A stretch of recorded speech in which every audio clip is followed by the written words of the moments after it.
On continue avec les candidats des élections à l'AGE-UQTR. Tout à fait. On reçoit en fait un candidat au poste de président, M. Hugo Mayotte-Couture. Bonjour. Merci beaucoup de m'avoir invité. D'ailleurs, je vais commencer par là. En fait, je tiens à souligner que moi, je me présente avec une équipe. On est en équipe pour vous représenter. C'est la coalition étudiante.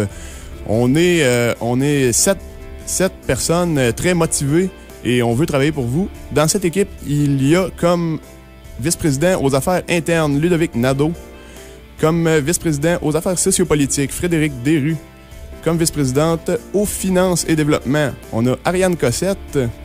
Il y a Anne-Julie Durocher comme vice-présidente socioculturelle, Charles Plourde-Leblanc comme vice-président aux affaires académiques de premier cycle et Léonie Sainte-Mars comme vice-présidente aux affaires de deuxième cycle et moi-même, Hugo Mayotte-Couture, comme président.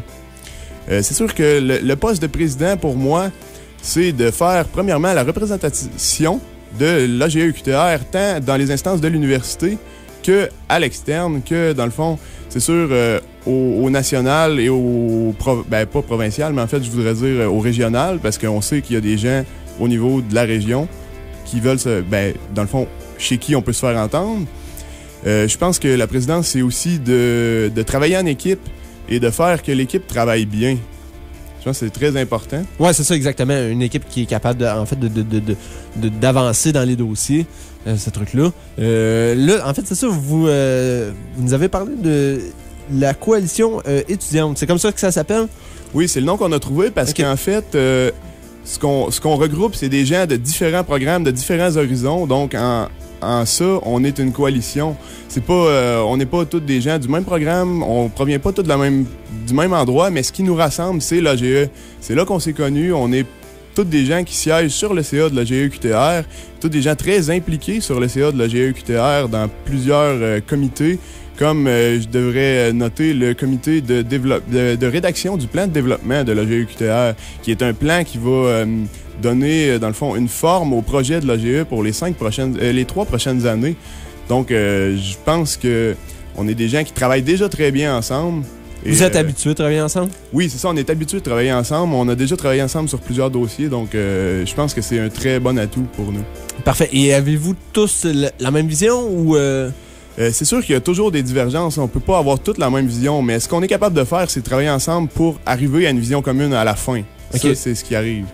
OK, merveilleux. Et puis, c'est ça, tu nous parlais un peu de ton implication.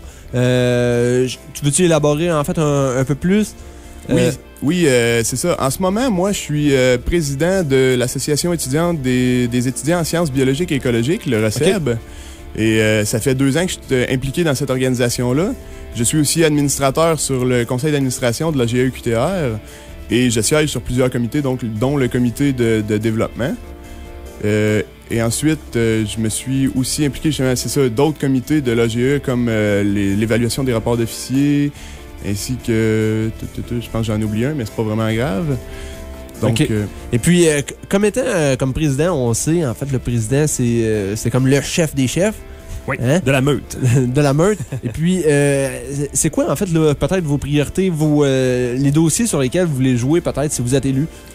Bien, je pense qu'un dossier qui a beaucoup d'importance pour moi, c'est le pavillon à la vie étudiante, qui est quelque chose qui manque cruellement aux étudiants en ce moment. Qu'on n'entend plus parler, soit dit en passant? Bien, on sait premièrement qu'il faut noter que les associations étudiantes ont été relocalisées dans le fond du pavillon Pierre-Boucher, ce qui est assez dommage. Dans la cave, moi je dis. C'est ça. Ouais. C'est une cave que sous-sol, le sol c'est bien aménagé. Merci pour la précision. Mais en fait, oui, on en entend plus beaucoup parler, mais le dossier est en ce moment au gouvernement. Est bloqué pour certaines raisons parce qu'il évalue la possibilité de financement, dans le fond, au niveau de l'UQTR et il évalue aussi le nombre de mètres carrés qui est comme... En ce moment, l'université dépasse un petit peu le nombre de mètres carrés qui leur est alloué, mais c'est quelque chose qui est appelé à se régler. Donc, une fois que ça va avoir passé à ce niveau-là, ça va être de travailler là-dessus. Ici. Je savais même pas que l'université avait une superficie... Ils peuvent pas dépasser le nombre de mètres carrés? En fait, toutes les universités ont un certain nombre de mètres carrés qui ont le droit de construire au prorata de leurs étudiants à temps complet, donc le nombre de crédits qu'ils prennent. Et ça a été établi relativement récemment. Donc, avant, l'UQTR n'avait pas de problème avec ça. Il y avait une autre méthode de calculer les mètres carrés, mais il était correct. Maintenant, ça a changé, donc on est en léger surplus, mais ça risque de se régler sous peu. OK. Merveilleux. Et puis, je sais pas, en fait, à vous, y a-tu d'autres aspects que vous voulez aborder? Oui, c'est sûr qu'il faut parler de la hausse des frais de scolarité des étudiants en général et des étudiants internationaux qui se voient obligés de payer un 10% supplémentaire. Mais c'est sûr, au niveau des étudiants en général, on sait que l'AGE UQTR est positionné pour qu'il n'y ait aucun changement des frais de scolarité sans tenue d'états généraux de l'éducation. Dans le fond, sans consulter les gens sur l'éducation au grand complet. Parce que ce qui est important, c'est pas nécessairement juste le financement. On sait que les universités peuvent avoir d'autres problèmes et d'autres choses à régler. Il faut régler le tout ensemble et avec tous les acteurs du milieu. Donc, avant d'ouvrir les dossiers des frais de scolarité, en pensant régler une question universelle. Puis, quand tu parles en fait de d'autres choses, à part le financement, c'est quoi, mettons, exemple? Là? Ben, au niveau de comment fonctionne la recherche, au niveau on sait qu'il y a un projet de loi en ce moment qui veut revoir la gestion des universités, la gouvernance des universités. Au complet, là. Ben, en ce moment, il y a un projet de loi qui travaille là-dessus pour faire rentrer plus de gens de l'extérieur sur le comité, le CA des universités, dans le fond. Oh. Donc, ça, c'est quelque chose qui est apporté sans non plus qu'il y ait de consultation, puis c'est pas nécessairement quelque chose de bien. Donc, des gens de la communauté, exemple? Ben, c'est des gens de l'extérieur, mais qui peuvent être des gens d'entreprise, qui peuvent être des gens...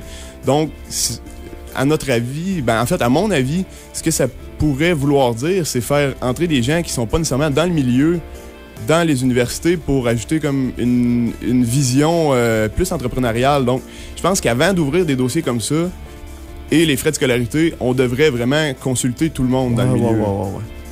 Très bon point. Très bon point. Monsieur Hugo Maillotte-Couture, candidat au président, au poste de président, ici même à l'AGE UQTR. Merci. Merci à vous. Mais c'est moi qui vous remercie encore une fois. Y avait-tu d'autres points que tu voulais aborder en finissant? Non, ça va très bien. Je pense qu'on a tout fait le tour. On rappelle d'ailleurs que tu es le chef de la coalition étudiante. Oui, c'est en plein ça. Voilà.